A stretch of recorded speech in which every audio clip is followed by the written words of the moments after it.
Bienvenidos al último episodio de Como en los días de Noé. Soy el presentador Jeff Reich. Noé hizo su última y solemne súplica a las personas cuando estaban frente al arca. En ese momento, su decisión fue definitiva.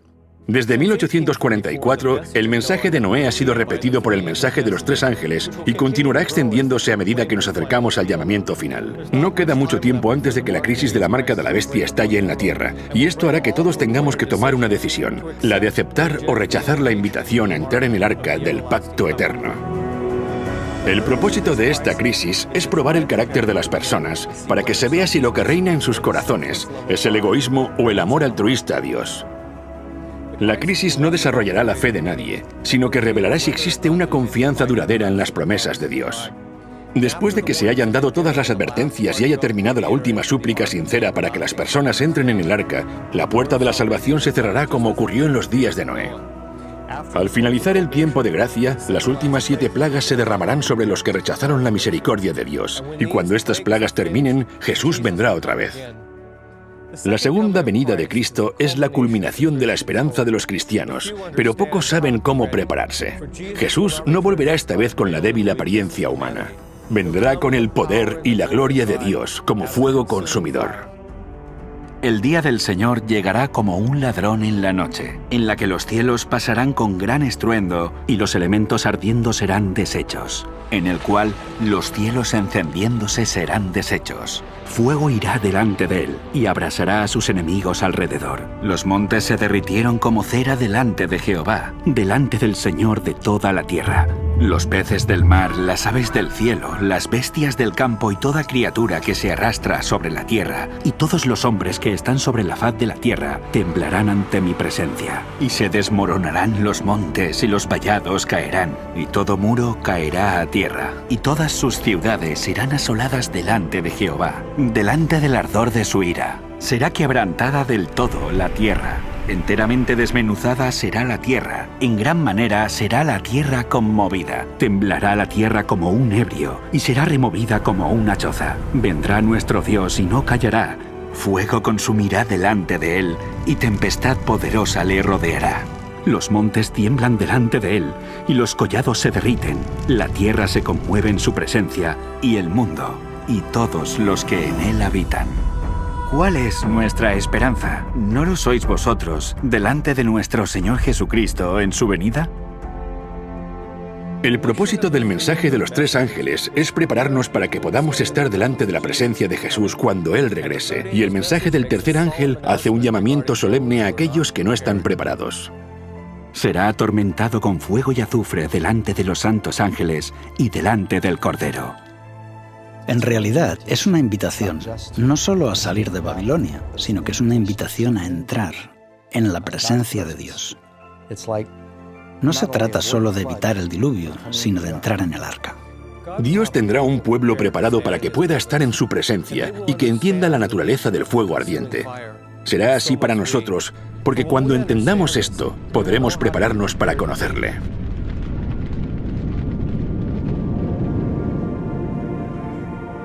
La presencia de Dios. Cuando uno piensa en el reino de los cielos, cuando uno piensa en el trono de Dios, la Biblia dice en Daniel 7 que su trono es como llama de fuego y sus ruedas fuego ardiente. Si uno lee cómo comenzó todo, la caída de Lucifer, la Biblia dice que se paseaba en medio de las piedras de fuego. En Hebreos la Biblia dice que sus ángeles son ministros de llama de fuego. Aquellos que sean redimidos, un día estarán sobre el mar de cristal mezclado con fuego. Jeremías dice, tu palabra en mi corazón se convierte en un fuego ardiente metido en mis huesos. También la Biblia nos dice, en Deuteronomio 33, la ley de fuego a su mano derecha. Si miramos solamente lo que dice la Biblia, vemos que Dios es un fuego ardiente. Daniel dice, un río de fuego procedía y salía de delante de él. Encontramos que Dios es un ser de fuego. Así que Dios es fuego. Lo que encontramos en la Biblia es que el cielo está lleno de fuego. La mayor parte de la gente, cuando piensa en un lugar de fuego, lo que le viene a la mente es el infierno. ¿Por qué Dios se manifiesta como fuego? ¿Por qué está rodeado de tanto fuego? En el Cantar de los Cantares de Salomón, la Biblia nos dice que el amor es como el fuego. Porque fuerte es como la muerte el amor, duros como el Seol los celos, sus brasas, brasas de fuego, fuerte llama.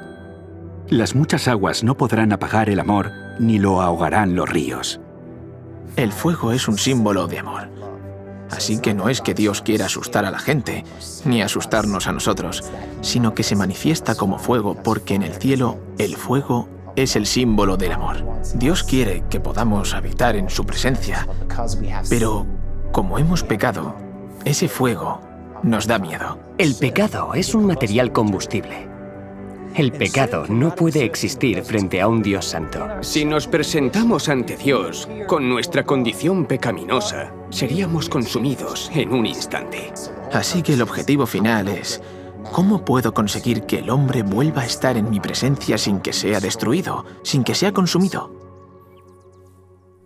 De principio a fin, la Biblia cuenta la historia de un padre en los cielos que ha sido separado de sus hijos y desea reunirse con ellos. Hay una ilustración que nos muestra mejor que ninguna otra cómo Dios nos preparará para que podamos hablar con Él. Esto es a través del santuario, y es el verdadero motivo por el que fue dado. Y harán un santuario para mí, y habitaré en medio de ellos. El propósito del santuario era instruir a los hombres sobre cómo generar un carácter donde Dios pueda habitar.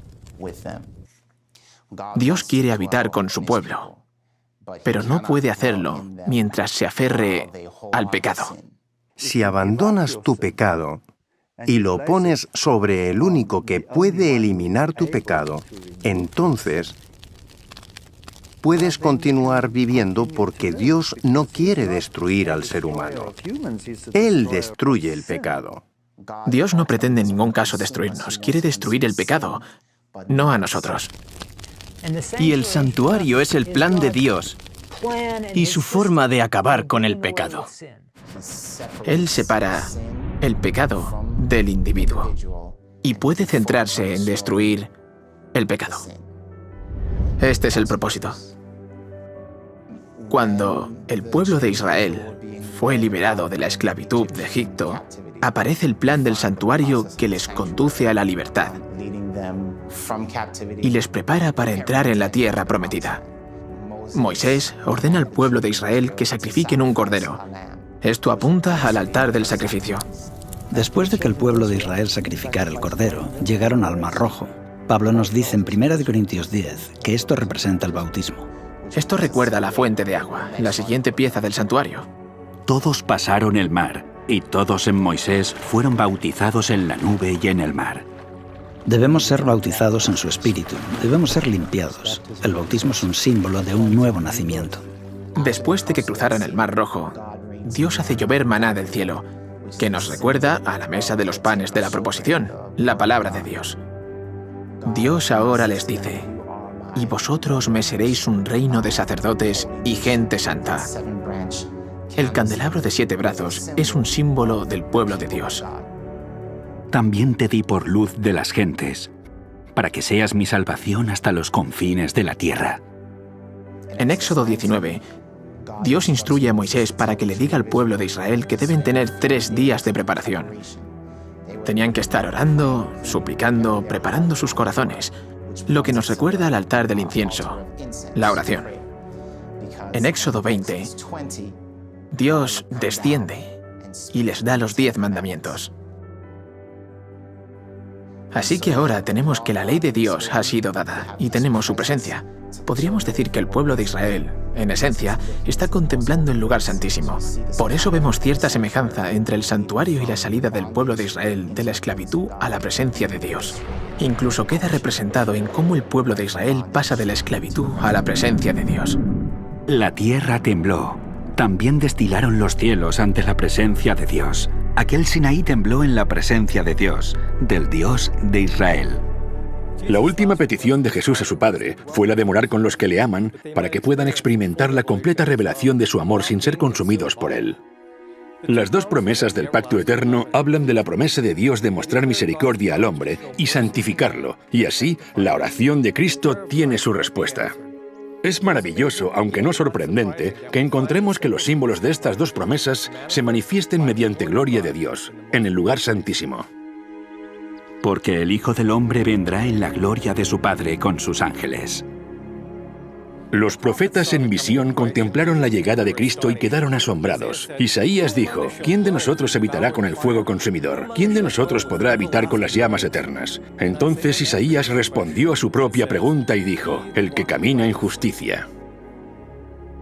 Se nos dice que el justo es quien podrá habitar con el fuego eterno. Así que, ¿cómo podremos estar en la presencia de Dios cuando regrese? Uno de los mejores ejemplos es el de Noé, que fue llamado pregonero de justicia.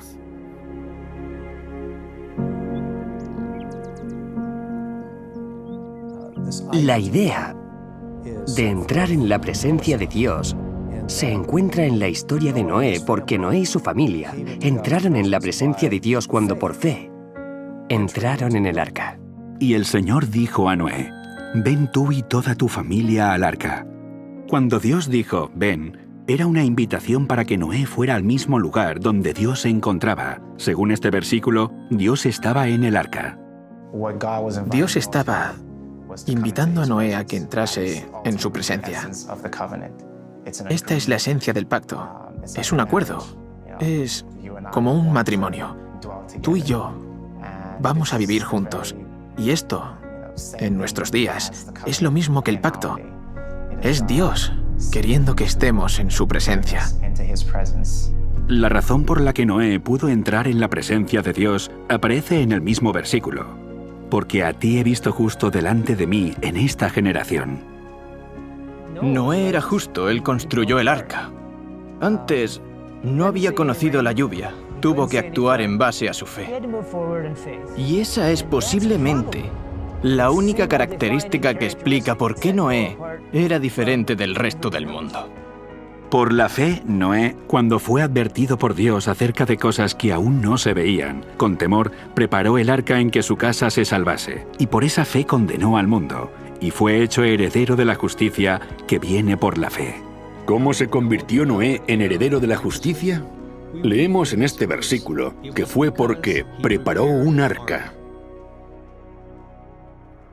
En cierto sentido, el arca de Noé era como un santuario y un lugar de descanso en la presencia de Dios. Y nosotros también tenemos un arca que preparar. Debemos ser santuarios vivos para que Dios pueda habitar en nosotros. Como Pablo dijo, ¿o ignoráis que vuestro cuerpo es templo del Espíritu Santo, el cual está en vosotros, el cual tenéis de Dios, y que no sois vuestros? A través del proceso del santuario, a medida que el hombre se acerca a Dios, éste se transforma y se convierte en un santuario vivo en la presencia de Dios. Así que el santuario es, por así decirlo, como un vestidor. Cuando entramos sucede una transformación. Es el cambio de la condición actual de maldad a ser rectos.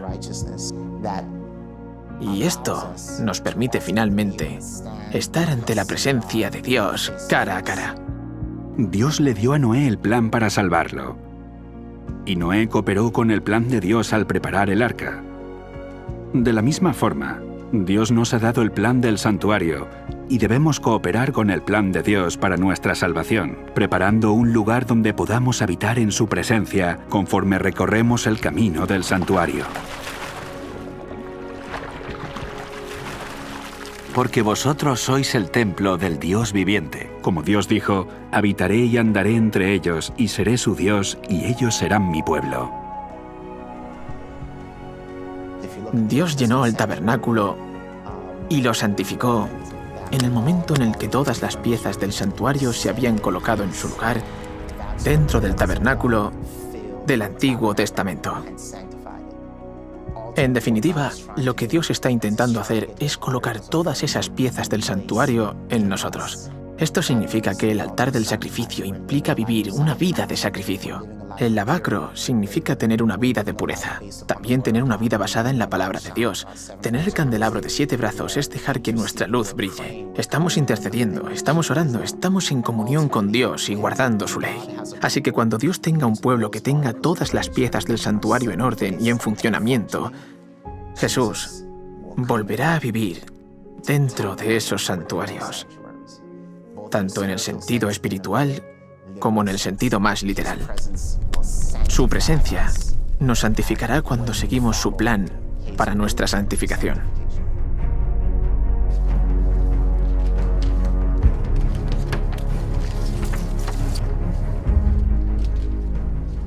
Muchos cristianos se preguntan por qué Jesús aún no ha regresado. ¿A qué espera? Bien, Jesús mismo nos dice que como en los días de Noé, así será la venida del Hijo del Hombre. Así que podemos hacernos la pregunta, ¿a qué esperaba Dios en los tiempos de Noé antes de enviar el diluvio? Pedro dice, cuando Dios esperaba con paciencia en los tiempos de Noé mientras se construía el arca. Dios esperó a que se construyera el arca para enviar el diluvio, y hoy Jesús espera por la misma razón. No espera a que las grandes multitudes que hay en la tierra se hundan más aún en el pecado. Espera a los pocos que se rendirán totalmente a Él, para que estén preparados y puedan ser instrumentos vivos, listos para alojar la presencia de Dios.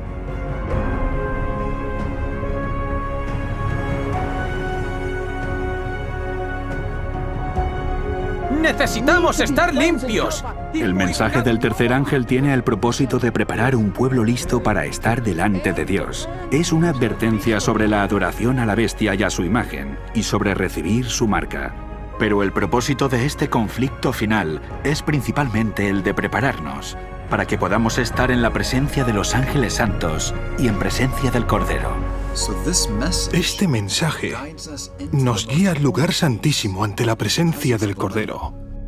Por esta razón, el mensaje del tercer ángel y el santuario están conectados. La presencia de Dios estaba en el lugar santísimo del santuario del Antiguo Testamento. El sumo sacerdote solo podía entrar al lugar santísimo una vez al año, pero ahora se nos llama a seguir al sumo sacerdote al lugar santísimo mediante la fe. Así que, hermanos, mediante la sangre de Jesús, tenemos plena libertad para entrar en el lugar santísimo. Hebreos 10:19 habla de entrar en el lugar santísimo mediante la fe. Y para los cristianos este ha sido un concepto muy difícil de entender. Primero, porque muchos no saben que existe un santuario en el cielo. Pero cuando entienden este concepto, no saben exactamente qué significa. El lugar santísimo del santuario celestial contenía los 10 mandamientos, y en el centro de los 10 mandamientos está el sábado, que es la clave para guardar el resto de los mandamientos. Este es un detalle muy importante, porque el mensaje del tercer ángel habla sobre los que reciben la marca de la bestia. Así que el mandamiento del sábado conecta claramente en el mensaje del tercer ángel con el santuario, porque el mensaje del tercer ángel aborda la cuestión del sábado o domingo, y el lugar santísimo es por supuesto donde se encuentra la ley, y en el centro de la ley está el sábado. Cuando vemos la relación entre el mensaje del tercer ángel en Apocalipsis 14 y el lugar santísimo, logramos entender qué es lo que va a suceder con los justos y qué es lo que ocurrirá con los malvados. Aquellos que rechacen el mensaje de los 3 ángeles, y en particular aquellos que adoren a la bestia y a su imagen y reciban su marca, sufrirán el castigo por fuego. Eso es lo que dice el mensaje del tercer ángel. No podrán soportar la presencia del fuego, sino que serán consumidos por el fuego.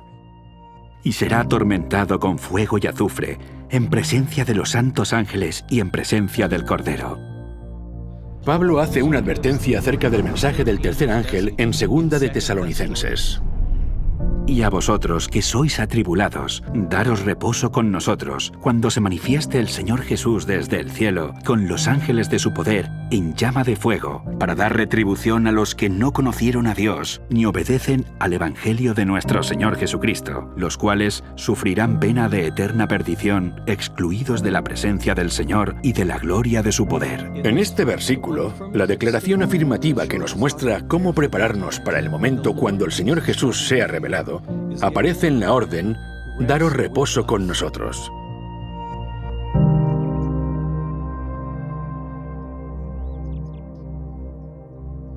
Solo aquellos que hayan entrado en el descanso de Cristo podrán mantenerse en pie delante de la presencia de Jesús. El mensaje del tercer ángel también nos advierte sobre aquellos que rechacen entrar en el descanso del sábado.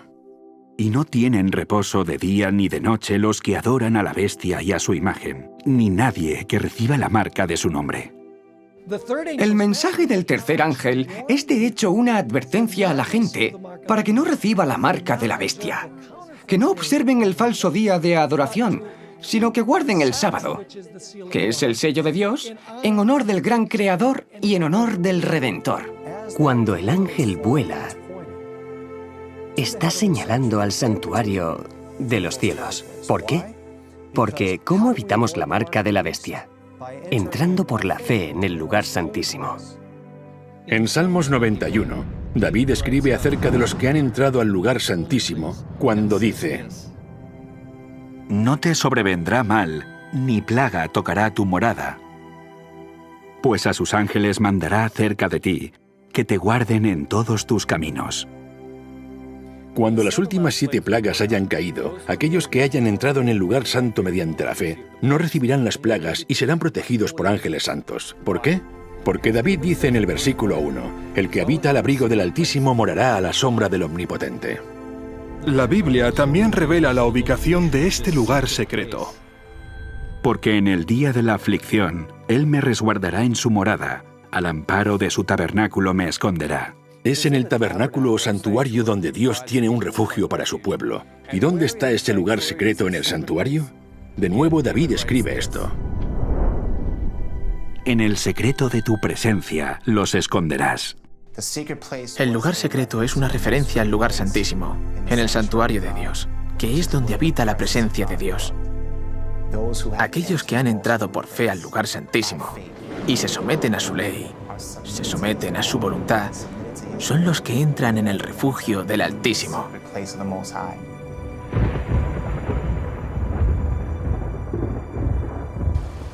El Salmo 91 dice que la plaga no se acercará a ellos.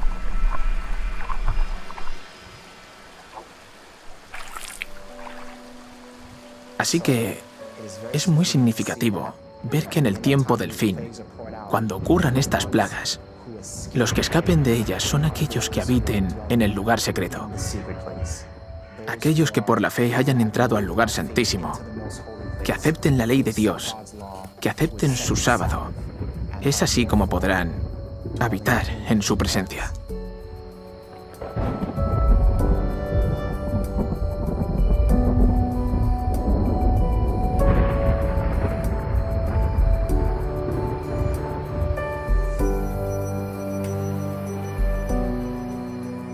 En el lugar santísimo del santuario está la presencia de Dios, el arca del pacto, y dentro del arca estaban los 10 mandamientos, también llamados el testimonio.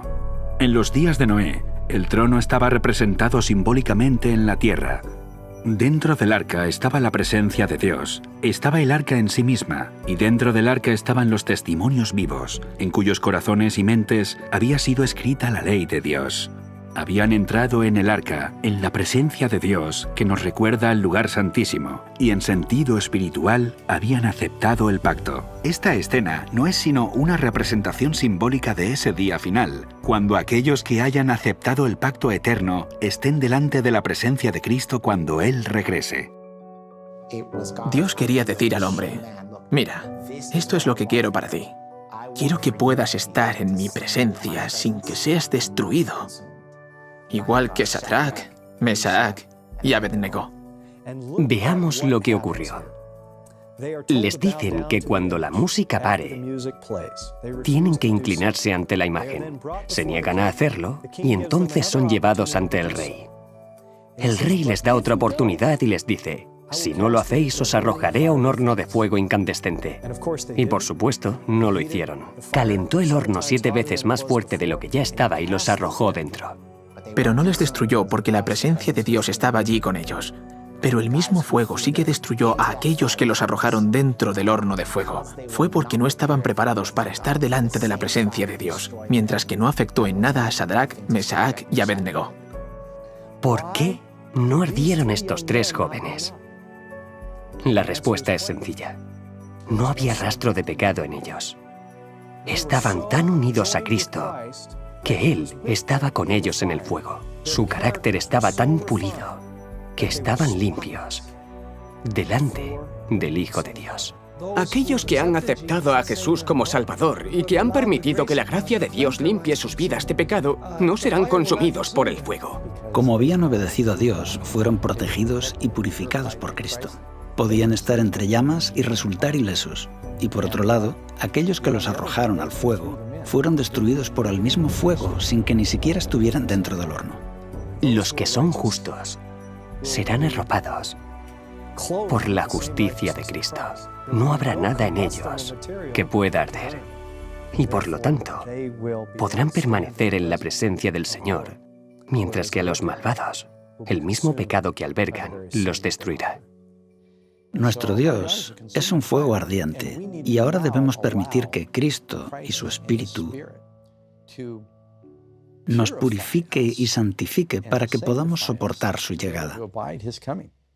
De lo contrario, huiremos de ese fuego, de esa gloria. El fuego destinado a destruir a esos hombres se convirtió para ellos en un arca de refugio, porque la presencia del Hijo de Dios estaba con ellos. Esta es una lección para todos nosotros sobre la naturaleza de la segunda venida de Cristo. Al mismo tiempo que la gloria de su presencia destruirá a los malvados, para los justos será un arca de fuego.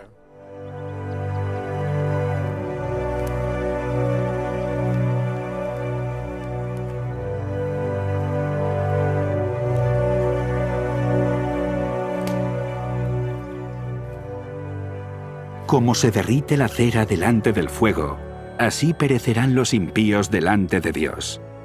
Mas los justos se alegrarán, se regocijarán ante Dios y saltarán de alegría.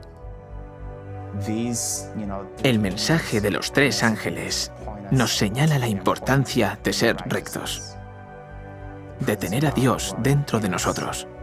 Es lo que nos prepara para estar en su presencia.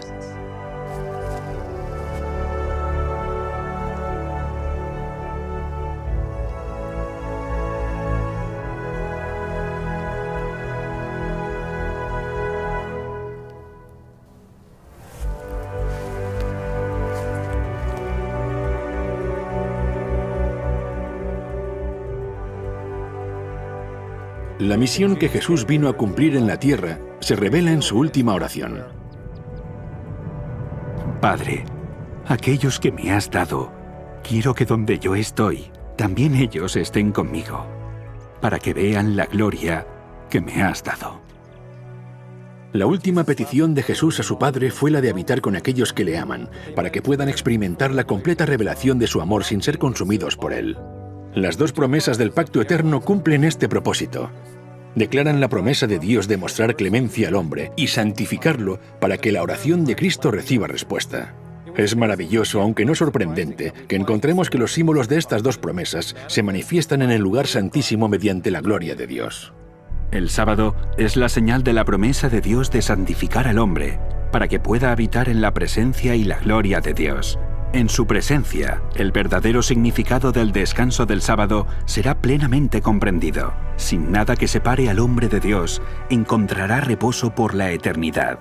No habrá más tristeza, no habrá más dolor, ni enfermedad, ni sufrimiento. En tu presencia hay plenitud de gozo, dijo David. En la presencia de Dios, el hombre encontrará el verdadero significado del descanso del sábado. Por lo tanto, es en la manifestación de la presencia de Dios en el lugar santísimo donde vemos representado el simbolismo y la importancia del sábado. Esto, unido a la manifestación del fuego ardiente, es donde Ezequiel vio la señal de la promesa de misericordia, y vi apariencia como de bronce refulgente, como apariencia de fuego dentro de ella en derredor, desde el aspecto de sus lomos para arriba, y desde sus lomos para abajo vi que parecía como fuego, y que tenía resplandor alrededor.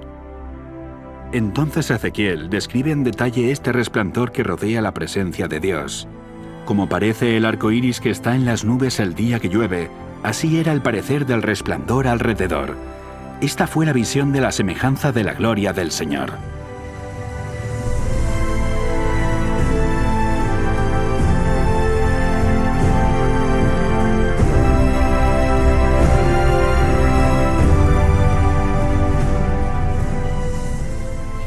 Aquí, en la manifestación de la presencia de Dios, se representan las señales de las promesas por medio de las cuales el hombre se prepara para morar en su presencia.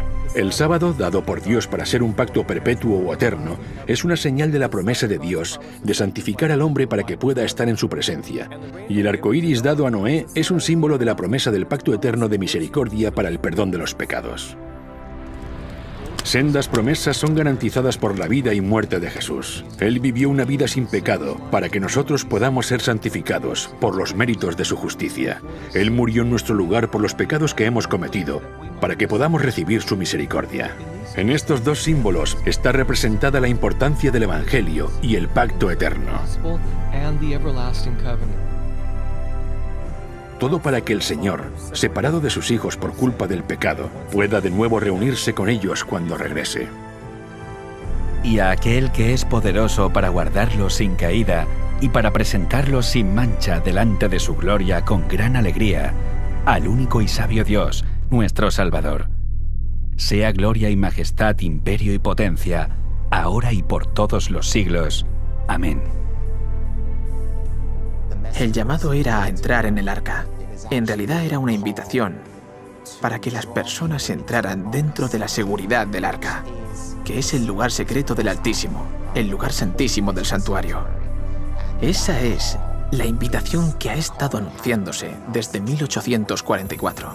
Ha estado llamando la atención de la humanidad hacia el arca del pacto, donde se encuentra la ley de Dios y donde además se encontraba la presencia de Dios.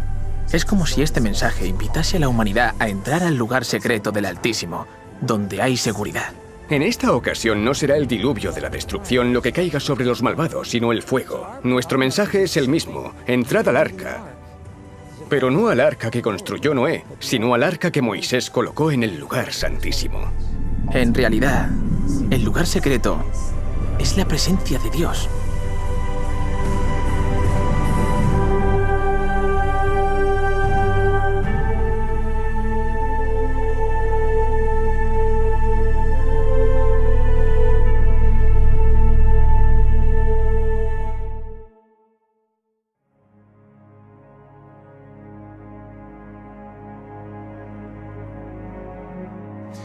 La Biblia dice que cuando Cristo regrese de nuevo, cuando Cristo vuelva por segunda vez, esta tierra quedará en un estado inhabitable a causa del fuego y la presencia de Dios.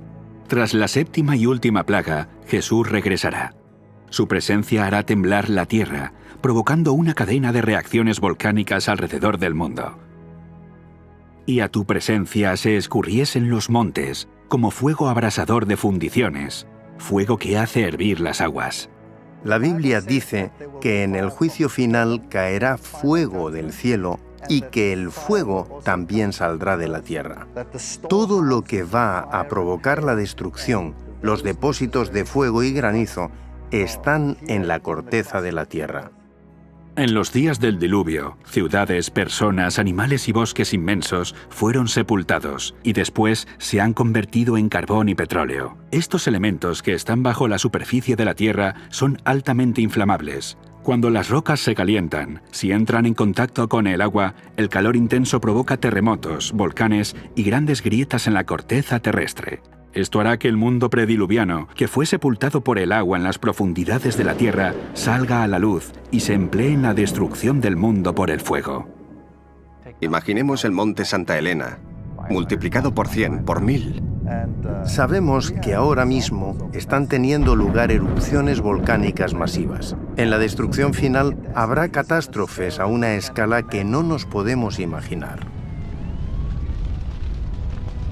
En el tiempo de Noé, el agua cayó del cielo y el agua surgió de las profundidades de la tierra. En el tiempo del fin, el fuego será usado de la misma forma. Los rayos que caían del cielo se unirán con el fuego de la tierra y arderán las montañas como un horno y expulsarán terroríficos ríos de lava, cubriendo jardines y campos, pueblos y ciudades. La tierra colapsará. Por todas partes habrá espantosos terremotos y erupciones. Isaías 24, versículo 5, dice el porqué de todo esto. Y la tierra se contaminó bajo sus moradores, porque traspasaron las leyes, falsearon el derecho y quebrantaron el pacto sempiterno. Por esta causa, la maldición consumió la tierra, y sus moradores fueron asolados. Por esta causa fueron consumidos los habitantes de la tierra, y disminuyeron los hombres. Es interesante que diga que traspasaron las leyes. En el libro de Deuteronomio encontramos que el pacto, los 10 mandamientos, se escribió en tablas de piedra. Así que la causa principal es la falta de consideración que las personas han tenido por la ley de Dios y más concretamente por su sábado. Aunque en el tiempo de Noé el mundo entero fue destruido, en las páginas del Génesis vemos que solo quedaron con vida Noé y los que estaban con él en el arca. En el tiempo del fin ocurrirá lo mismo. Solo aquellos que hayan entrado en el arca del pacto eterno serán salvos. Durante este tiempo recibirán la misma misericordia que preservó a Noé durante el diluvio. El arco iris que Noé y su familia vieron después del diluvio, en cierta forma era un pacto eterno que no solo les incluía a ellos y a las siguientes generaciones, también incluiría a la generación de Dios en el tiempo del fin, que sería protegida en medio de las convulsiones que tienen lugar en la tierra durante la 7ª plaga, tal y como aparece en el libro de Isaías. Dios promete que, al igual que el pacto que hizo con Noé, Él mantendrá ese pacto con su pueblo. Aunque durante el diluvio la tierra colapsó, Él preservó a Noé y lo ratificó con la promesa del arco iris. Dios dice que hará lo mismo con su pueblo en el tiempo del fin. Con un poco de ira escondí de ti mi rostro por un momento, pero con misericordia eterna tendré compasión de ti, dijo el Señor tu Redentor. Porque esto no será como en los días de Noé, cuando juré que nunca más las aguas de Noé pasarían sobre la tierra. Así he jurado que no me enojaré contra ti, ni te reñiré. Porque los montes se moverán, y los collados temblarán, pero no se apartará de ti mi misericordia, ni el pacto de mi paz se quebrantará, dijo Jehová, el que tiene misericordia de ti. En este pasaje, Dios confirma con la última generación el pacto de misericordia que Él estableció con Noé antes del diluvio. El arco iris era, y aún es, la señal y el símbolo de la promesa de misericordia hecha por Dios, porque Isaías dice que esta promesa se extendía a todos los habitantes de la tierra, cuando los montes se moverán y los collados temblarán. En el libro de Apocalipsis vemos que se describe este mismo acontecimiento en el capítulo 16, donde leemos: «Toda isla huyó y los montes no fueron hallados». En este capítulo podemos ver que este acontecimiento ocurre cuando el 7º ángel envía la 7ª y última plaga. El arco iris, que era una señal de la promesa de misericordia hecha por Dios a Noé, también es una señal de la misericordia durante las 7 últimas plagas. El arco iris del pacto eterno es tanto una promesa de misericordia para preservarnos durante la destrucción del mundo por el fuego, como lo fue para preservar a Noé durante la destrucción del mundo por el agua. Si uno ha estado en medio del océano durante una gran tormenta, sabe lo aterrador que es. Aún así, Noé fue protegido en medio de esta increíble adversidad. Y saber que Dios protegió a Noé en ese momento nos recuerda que Él puede también protegernos durante la tormenta que está por venir.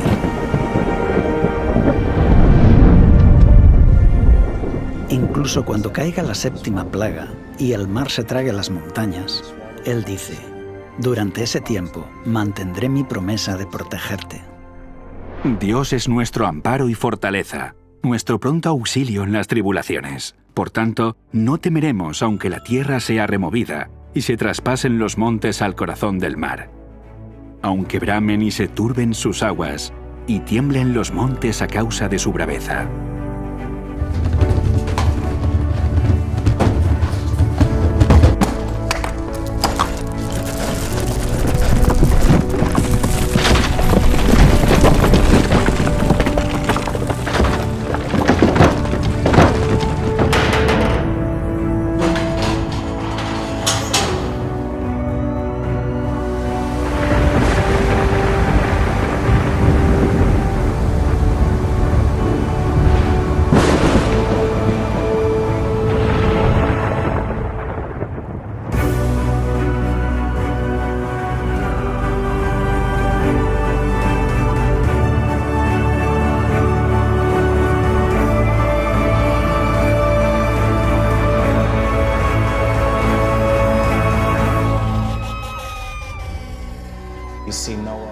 Vemos que el pacto hecho con Noé marca el paso de un mundo antiguo a un mundo nuevo. Esto es lo que Dios quiere hacer con nosotros. El pacto está diseñado para que pasemos de un mundo viejo a un mundo nuevo. Aunque el primer mundo fue destruido por el agua, la segunda vez el mundo será destruido por el fuego. Pedro nos insta a que busquemos un nuevo cielo y una nueva tierra, lo que significa que sobreviviremos a la destrucción. Vamos a sobrevivir al fuego. En el libro de Isaías, Dios dice que creará cielos nuevos y una nueva tierra. Todo lo que le sucedió a Noé y lo que sucederá en los últimos días es para que podamos regresar al Edén. Quiere restituir el paraíso para el hombre y la pureza al universo. De acuerdo al libro de Apocalipsis, la tierra nueva será un lugar donde no habrá más lágrimas, ni más llanto, ni más pecado, ni muerte, ni sufrimiento. En otras palabras, todo será perfecto. El mundo volverá a la condición que tenía antes de pecar. No habrá más espinas, ni más muerte. No habrá nada en la naturaleza que refleje nada impuro, ni nada que se deteriore o muera. El clima será perfecto. No habrá dolor, ni sufrimiento, ni pena. Y así la tierra será en todo el reflejo de la verdadera gloria y el carácter de Dios. Y oí una gran voz del cielo que decía: He aquí el tabernáculo de Dios con los hombres, y Él morará con ellos, y ellos serán su pueblo, y Dios mismo estará con ellos y será su Dios. Su santuario estará con nosotros. Dios vivirá con nosotros. Vemos que Apocalipsis dice que no hay templo. Ya no hay más necesidad de una pila bautismal. Ya no hay más necesidad de un altar de incienso, de la mesa de los panes de la proposición, las velas, ni de ninguna de todas estas cosas, porque todo ha sido restaurado. Ese era el propósito del santuario, que Dios pudiera habitar en medio de su pueblo.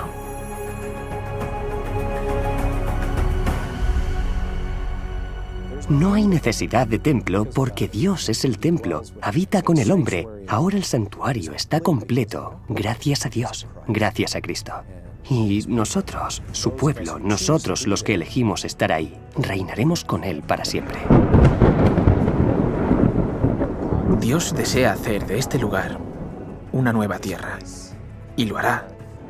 Pero solo aquellos que acepten el pacto y entren en el arca vivirán para salir del arca y ver cómo esto se cumple. Enjugará Dios toda lágrima de los ojos de ellos, y ya no habrá muerte, ni más llanto, ni clamor, ni dolor, porque las primeras cosas pasaron. Y el que estaba sentado en el trono dijo: He aquí, yo hago nuevas todas las cosas. Esas cosas que nos han causado tanta desgracia y tanta aflicción y tanto dolor desaparecerán. Se nos dará una nueva tierra y un nuevo corazón. Pero continuaremos siendo nosotros mismos. Yo seré yo y tú serás tú. Pero seremos diferentes, porque ya no habrá dolor, ni llanto, ni muerte. Eso es amor.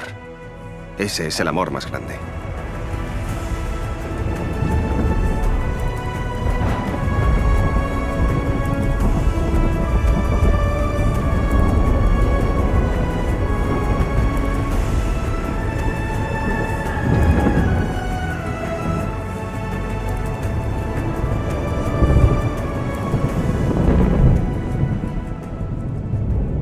Podemos retroceder por esta línea de tiempo y ver cómo la profecía bíblica predijo cada evento, desde la historia de Noé y el diluvio, la profecía de las 70 semanas que anunciaba el sacrificio de Cristo, la corrupción y la restauración del santuario, y los acontecimientos que ahora estamos viviendo. Con este registro histórico, podemos saber con certeza que estamos al final del juicio, viviendo en los últimos días. Los días de Noé han terminado. La puerta de la misericordia está casi cerrada y las últimas profecías de Apocalipsis se están cumpliendo rápidamente ante nosotros. El papado y los Estados Unidos se están aliando. Protestantes y católicos se están uniendo. La bendición de comer y beber y vivir en matrimonio está siendo pervertida por millones y legitimada por los sistemas judiciales. Las libertades religiosas están siendo atacadas y revocadas, y el Papa y los miembros del Congreso están allanando el camino para que el domingo deba guardarse por ley, como un medio para frenar los males de la inmoralidad de la sociedad. Jesús va a llegar muy, muy pronto. ¿Estás preparado para encontrarte con tu Dios? Volvemos ahora a la noticia del día. Un terrible misterio desconcierta al mundo entero. Pájaros, peces y todo tipo de animales están apareciendo muertos en grandes cantidades y sin razón aparente. Los pájaros caían del cielo. Docenas de ballenas enormes están muertas a las costas de Alaska. En Sanibel, equipos de personas van a bordo de barcos recogiendo cientos de miles de peces muertos, tortugas y otros. Intentan aclarar un misterio al nordeste de Nuevo México. Más de 100 ciervos fueron hallados muertos en un rancho a unos 30 kilómetros al norte de Las Vegas. 8.000 palomas muertas en Italia, cientos de pájaros muertos en Rockwell, Texas, 500 tordos sargento en Luisiana, 100 pájaros en Suecia, 3.000 tordos sargento muertos en Arkansas, varios cientos en Kentucky. En las últimas 2 semanas han muerto varios cientos de peces pargos en Nueva Zelanda, miles de peces muertos en Florida, 40.000 cangrejos en Reino Unido, 80.000 corvinas en Arkansas, 2 millones de peces Leiostomus y corvinas en Maryland. Los científicos se dan prisa en investigar qué es lo que ha causado estas muertes en masa. Solo quiero saber por qué. Jehová contiende con los moradores de la tierra, porque no hay verdad ni misericordia ni conocimiento de Dios en la tierra. Por eso la tierra está de luto y desfallecen todos sus habitantes. Por eso mueren las bestias del campo, las aves del cielo y aún los peces del mar perecen. Es terrible. Un gran tsunami golpeó el noreste de Japón, lanzando una ola de 4 metros tierra adentro. En Indonesia, esto es tras el horrible terremoto del viernes y el desastroso tsunami que siguió al terremoto. Si yo estuviera dentro del arca y mirase fuera y viera a mi hijo o mi hija fuera, me desgarraría el corazón. ¿Qué les podría decir? ¿Qué mensaje podría darles?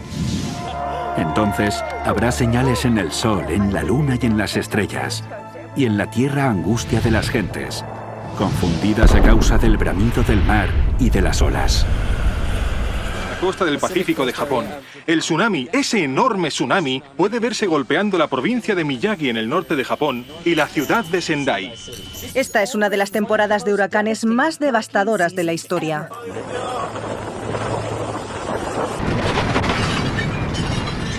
Objetos en llamas cayendo desde el cielo después de que un meteorito explotase en la Tierra, causando un inmediato desastre. En estos momentos impactan varios tornados en Oklahoma, uno de ellos de 1,5 kilómetros de envergadura. Incendios descontrolados al oeste. Solamente en California hay más de una docena ardiendo.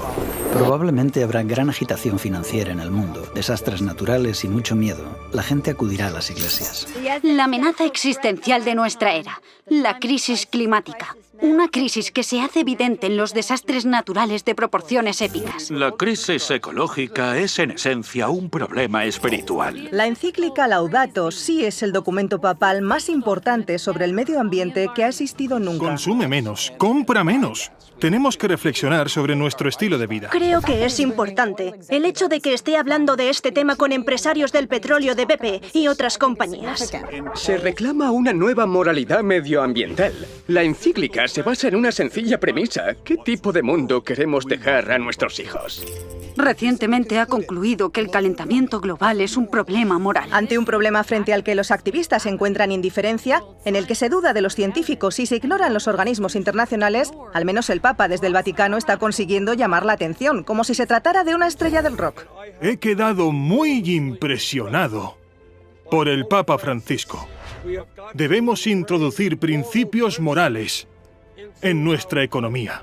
Protestantes y católicos están uniendo sus fuerzas. Secretario General de la Iglesia Reformada de América asistió a una iglesia presbiteriana en los Estados Unidos. De Estados Únicos, el presidente de la Convención Nacional Bautista, superintendente general de la Iglesia Internacional de Santidad Pentecostal, presidente de la Asociación Nacional de Evangélicos, Sir Bernard Senior, presidente del Consejo de Iglesias de la ciudad de Nueva York. Viajó a Suecia para encontrarse con el presidente de la Federación Luterana Mundial. Ambos firmaron una declaración donde se comprometen a mejorar las relaciones entre católicos y luteranos. Porque en 1999, la Iglesia Católica y la Iglesia Luterana firmaron un acuerdo que llevó al fin de la protesta. Firmada en 1999, la declaración puso fin a uno de los asuntos más importantes que separaron a los católicos y luteranos desde la Reforma. Con el acuerdo, ambas partes reconocen que la fe no es lo único que lleva a la salvación, sino que las obras también son necesarias. Esto puso fin a la protesta de Lutero. Hermanos y hermanas, la protesta de Lutero ha terminado. ¿Y la vuestra? Si ya no hay protesta, ¿cómo puede haber una iglesia protestante?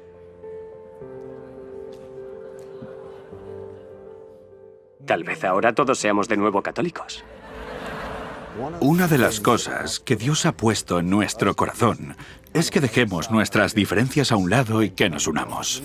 Y luego se habla de los pentecostales, carismáticos, evangélicos, fundamentalistas, católicos, metodistas, bautistas, presbiterianos y etcétera, etcétera. Bien, todos dirían, nosotros creemos en la Trinidad, creemos en la Biblia, creemos en la resurrección, creemos que la salvación es a través de Jesucristo. Estos son los temas importantes. Pero lo más importante es que si amas a Jesús, todos estaremos en el mismo equipo. Los líderes protestantes se unirán con el Estado y formarán una imagen para la bestia. Cuando uno mira a los ojos a Benedicto XVI, ¿qué ve? A Dios. Yo creo en una América donde la separación entre la Iglesia y el Estado es absoluta. Donde ningún prelado católico le diría al presidente, si fuera católico, cómo actuar. Y ningún ministro protestante le diría a sus feligreses a quién votar. Como sabrás, ese discurso ha sido leído por millones de americanos. ¿Por qué no estás de acuerdo con él? Porque la primera línea importante del discurso dice: creo en una América donde la separación de la Iglesia y el Estado es total. Yo no creo en una América donde la separación de la Iglesia y el Estado es total. Hablemos de Dios y de la Constitución. Oh, me parece bien. El gobernador Mike Hook había ayer. Adelante. En esta contienda tengo oponentes que no quieren cambiar la Constitución, pero yo creo que es mucho más fácil cambiar la Constitución de lo que costaría cambiar la palabra de Dios viviente. Y eso es lo que tenemos que hacer, modificar la Constitución para que cumpla los estándares de Dios, antes que cambiar los estándares de Dios para que se ajusten a la forma en la que nos relacionamos unos con otros y dentro de la familia. Cuando la América protestante haga esto, entonces habrá formado la imagen de la El bestia. gobierno estará junto a los católicos americanos para promover los valores que todos compartimos como cristianos y americanos. La separación entre la Iglesia y el Estado no está en la Constitución, no está en la Declaración. Deberíamos ejercer una influencia sobre las artes y el entretenimiento, sobre los medios de comunicación, los deportes, sobre la educación, sobre el gobierno. Aumentar la libertad religiosa, reduciendo las restricciones sobre las iglesias a las que ahora les estaría permitido ser políticamente activas. El presidente hizo hoy unas declaraciones en el despacho oval, rodeado de líderes religiosos evangélicos y miembros de grupos religiosos. Firmó una proclamación que establece el domingo como día de oración para aquellos... Nuestra herencia cristiana será amada, protegida, defendida, como nunca antes se ha visto. El poder político presionará con el fin de usar el poder militar y policial para perseguir a los que creen en la verdad bíblica. Anuncio cuál será nuestro siguiente paso. Crear un cuerpo especial para la libertad religiosa. Está claro que este cuerpo especial no se ocupará de la libertad religiosa de todos. Algunos críticos incluso lo están llamando un guiño al nacionalismo cristiano. Más de 80 importantes representantes del gobierno se unirán para promover la libertad religiosa. Son algunas de las personas más poderosas del país y ahora han hecho historia al reunirse en la Casa Blanca como parte del gabinete de estudio de la Biblia del presidente. Así que, ¿qué hay detrás de este despertar espiritual en la Casa Blanca? En las últimas elecciones, el 80% de los cristianos evangélicos blancos votaron a Donald Trump. Esto le ha conferido un enorme apoyo y tienen un gran poder político para influir en la política gubernamental. El consejero evangélico del presidente Trump asegura que Dios le ha dado la autoridad para sacar al dictador norcoreano Kim Jong-un. El pastor Jeffers cita una parte del texto bíblico de Romanos 13 que dice: pues es servidor de Dios, vengador, para castigar al que hace lo malo. Especialmente Romanos 13 le da al presidente Trump la autoridad moral para usar la fuerza que sea necesaria. ¿Es este el presidente más evangélico que ha visto? Sí, por supuesto, no creo que haya ningún otro. Y pedirán la intervención del Estado, y la gente obedecerá por miedo. Estamos erosionando lentamente la religión cada vez que se nos presenta la oportunidad. Posiblemente necesitaríamos debatir un proyecto de ley que requiera que cada americano vaya a la iglesia de su elección el domingo. Y que ninguno pudiese comprar ni vender, sino el que tuviese la marca. ha sufrido una pérdida de unos 37 puntos, así que las acciones de Apple se están viendo afectadas. Las bolsas cayendo entre un 3 y un 4,5% en todos estos mercados. Cuéntanos sobre la velocidad con la que se está deteriorando este mercado. 676 puntos menos. Ha sido el peor día en Wall Street desde la crisis de 1987. Algunos las llaman las ideas radicales de la Iglesia Católica para solucionar la crisis económica mundial. El Papa Benedicto XVI está llamando a un nuevo orden financiero mundial. En la tercera encíclica de su pontificado, Benedicto denuncia el ansia de lucro que domina en la economía globalizada y lamenta que la codicia haya traído la peor recesión desde la Gran Depresión. El Vaticano ha dicho que la desigualdad económica en todo el mundo es muy peligrosa. Que la economía global debe estar basada en un comportamiento ético y que los sistemas financieros deben trabajar para lograr el bien común universal. El Vaticano propone el establecimiento de un Banco Mundial Central. Una propuesta para crear una nueva autoridad financiera que incluya un Banco Mundial Central y un nuevo impuesto sobre transacciones financieras internacionales. Este jueves, el Papa Francisco instó a los oprimidos a cambiar el orden económico mundial. La situación de la economía en todo el mundo es complicada. No solo en Estados Unidos, lo es en todas partes. Y creo que tienen que haber muchos cambios en las políticas y el Papa claramente tiene una opinión al respecto. ¿Existe la posibilidad de que haya una nueva moneda mundial que sustituya al dólar? La crisis de la deuda en Grecia hace caer en picado el mercado de valores. Sería una medida real que frenaría el declive del poder americano en la esfera mundial. Así que lo que necesitamos hacer ahora es crear un nuevo orden mundial. La cuestión del sábado se convertirá en algo muy importante en el mundo. Háblenos del día de descanso. ¿Qué significa? Dejando a un lado la religión, lo que significa para usted. Una de las propuestas, la propuesta política que está de alguna manera asociada al descanso semanal, es que como sociedad tenemos derecho a tomar control sobre nuestro tiempo y como sociedad democrática queremos recuperar algunas de las normativas sobre lo que se puede y no se puede hacer un día de la semana.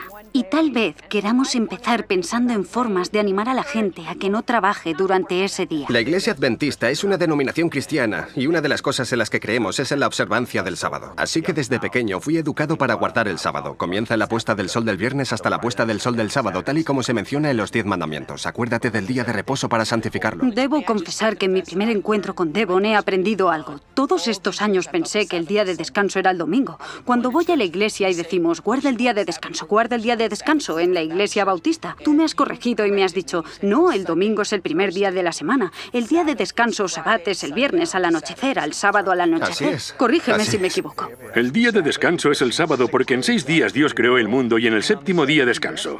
Con el tiempo algunos cristianos lo cambiaron, convirtieron el primer día de la semana en el día de descanso porque ese era el día en el que a Jesús le ocurrieron ciertos acontecimientos importantes. Constantino fue el que cambió el día de descanso del sábado al domingo.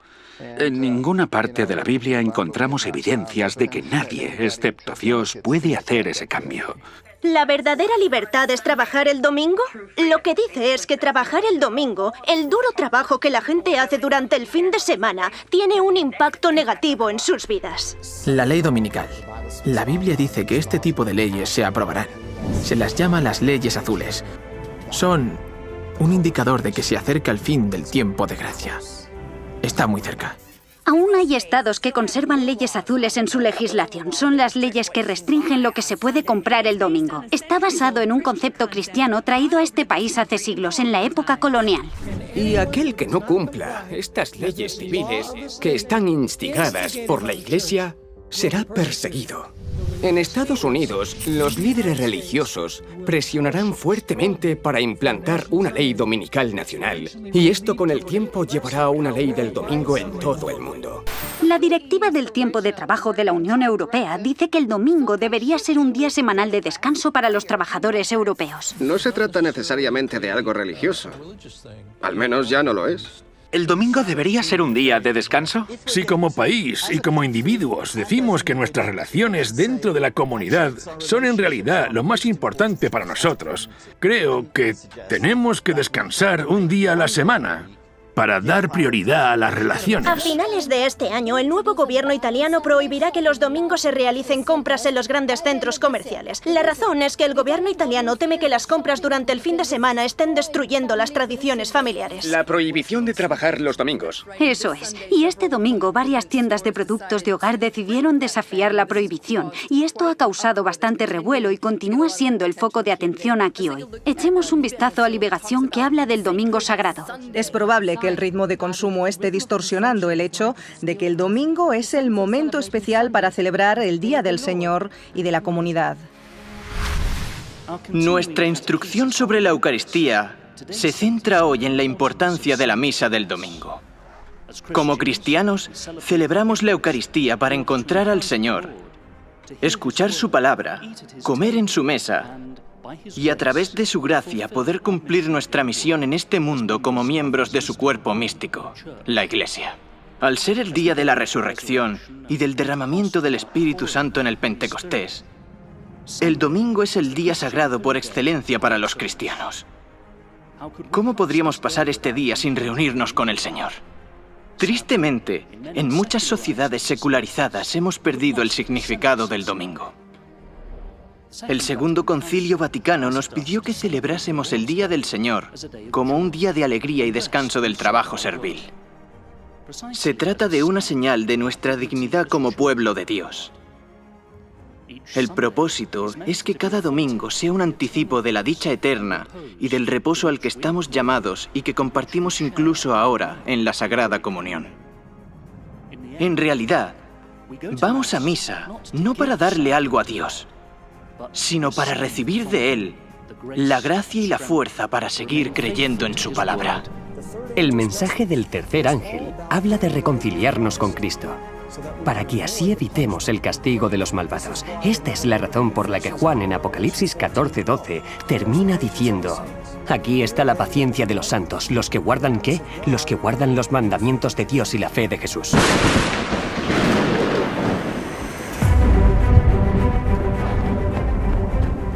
Vivimos al final del tiempo del juicio al mundo. La crisis final está próxima, pero la puerta del arca aún está abierta y Jesús aún nos extiende su mano. Ahora es el momento de entrar en el pacto eterno, entrando en su descanso. Solo aquellos que reciban la misericordia de Dios y sean santificados encontrarán refugio con Cristo en Dios hasta que pase la desolación. Vuelve tu rostro al trono de Dios y allí verás el arco iris del pacto, la promesa viva de Dios. Quien se apropia de las provisiones de misericordia que han sido hechas y se apodera de los méritos de la vida y la muerte de Cristo, tiene en el arco iris de la promesa la bendita seguridad de la aceptación del Padre mientras exista el trono de Dios. Mientras se derraman las últimas 7 plagas y durante la venida de Cristo, los justos habitarán sanos y salvos en presencia del Cordero, a la espera de un nuevo cielo y una nueva tierra donde habite la justicia. Y por fin Dios habitará con el hombre.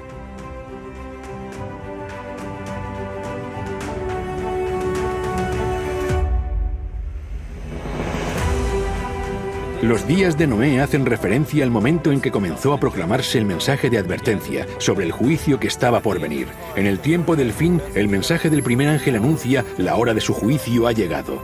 Noé predicó el Evangelio eterno, y en el tiempo del fin, el mensaje del primer ángel proclama también el Evangelio eterno.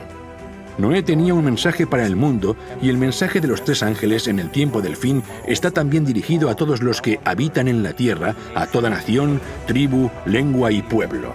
Noé invitó a que la gente renunciara a sus ídolos y a sus falsos sistemas de adoración. En el tiempo del fin, el mensaje del segundo ángel anuncia la caída de Babilonia, exponiendo su sistema falso de culto y sus pecados, y anuncian la súplica de Dios. Salid de ella, pueblo mío, para que no seáis partícipes de sus pecados, ni recibáis parte de sus plagas. En los días de Noé, las personas pasaron una prueba para ver quién confiaría las promesas del pacto eterno y entraría dentro del arca. Ahora, en el tiempo del fin, el mensaje del tercer ángel nos advierte de la prueba que está por llegar y manifestará quiénes confiaron en las promesas del pacto eterno y entraron en el descanso del sábado. Noé era pregonero de la justicia, por la fe un heredero de la justicia, lo que le preparó para entrar en la presencia de Dios. Y de la misma forma, el mensaje del tercer ángel y la crisis de la marca de la bestia revelarán también quiénes se prepararon para habitar en la presencia de los ángeles santos y en la presencia del Cordero. El arca de Noé fue como un santuario para Noé y su familia. Nos recuerda el lugar santísimo, donde encontramos la presencia de Dios, el arca y dentro del arca, el pacto de los 10 mandamientos.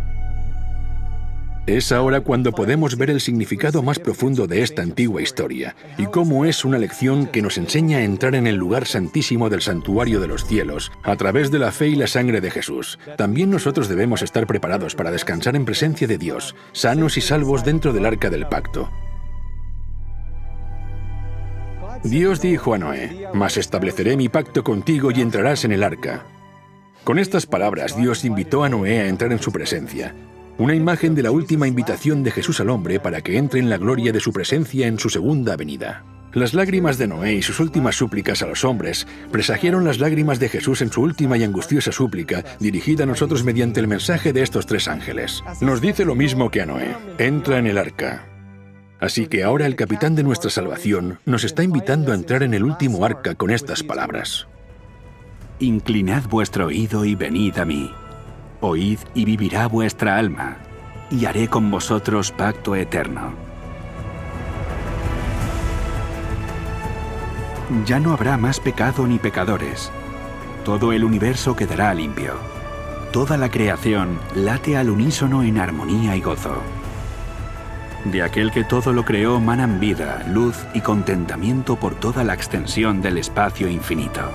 Desde el átomo más imperceptible hasta el mundo más vasto, todas las cosas animadas e inanimadas declaran en su belleza sin mácula y en júbilo perfecto que Dios es amor.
Como en los días de Noé, el arca de fuego.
La decisión más difícil a la que me he enfrentado fue la de si guardar o no el sábado.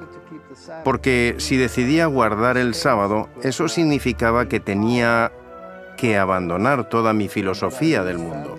Perdí familia y amigos por ello, prácticamente a todos, pero gané otros nuevos. Oro por mis antiguas amistades y espero que un día vean el camino. Esta decisión tiene sus consecuencias, pero la Biblia dice que si no estás dispuesto a dejar incluso a padre, madre, esposa, amigo por Jesucristo, entonces no eres digno de Él. Cuando conocí por primera vez este mensaje, era escéptico con todas las religiones. Escéptico con la Biblia.